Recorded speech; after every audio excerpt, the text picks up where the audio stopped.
We need to sort of have a long-term perspective, because polio eradication is not going to be done in a couple of years. Even if we are able to interrupt the circulation of the wild virus in Pakistan, we'll need to maintain a polio-free world. Also stop the outbreaks caused by the vaccine-derived virus, but also sort of eventually fully withdraw the Sabin oral polio vaccine, because as long as we continue to use it, there's a risk of outbreaks.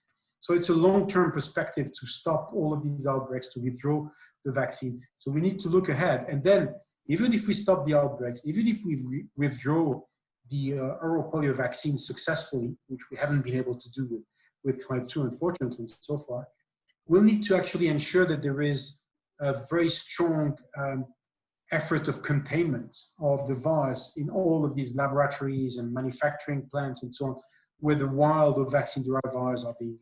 So, you know, we need a strategic thinker that is able to look ahead and look at all of these dimensions of the program, both on the ground as well as, you know, interacting with industry and research institutes, interacting with donors, interacting with, you know, both communities and technical people. So I think this is quite important. The other important thing is, you mentioned diplomat. The global polio eradication effort is a true international effort. And you have to interact with people all across the world at the level of technical agencies and you know, civil society organization, governments, both in donor countries as well as in countries that are affected by the disease.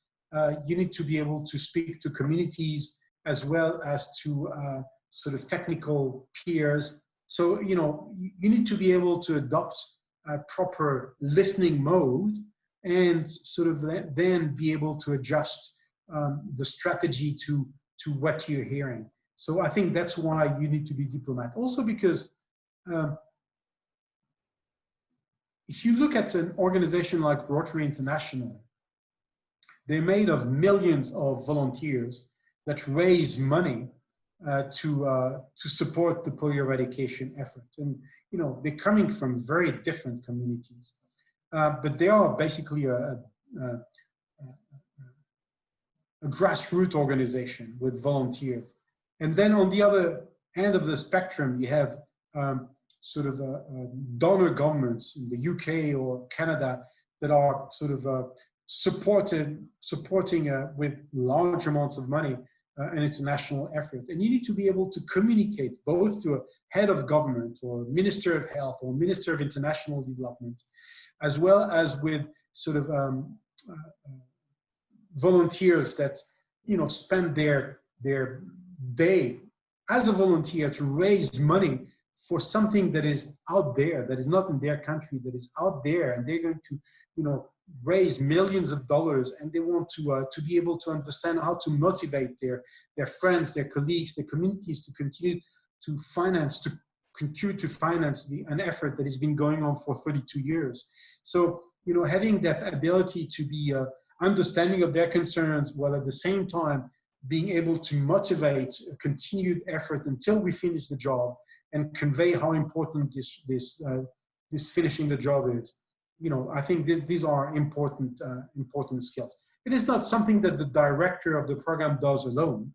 Thankfully, this person is supported by a staff within the WHO department, but by staff and colleagues across the world and across the GPI partnership. So it's not it's more of a, you know, of course it's a leadership responsibility, but it's, you know, I truly believe in Nelson Mandela's sort of saying about leadership, which is you don't lead by being in front of everybody. You lead by being behind and sort of ensuring that everybody goes like a flock in the right direction.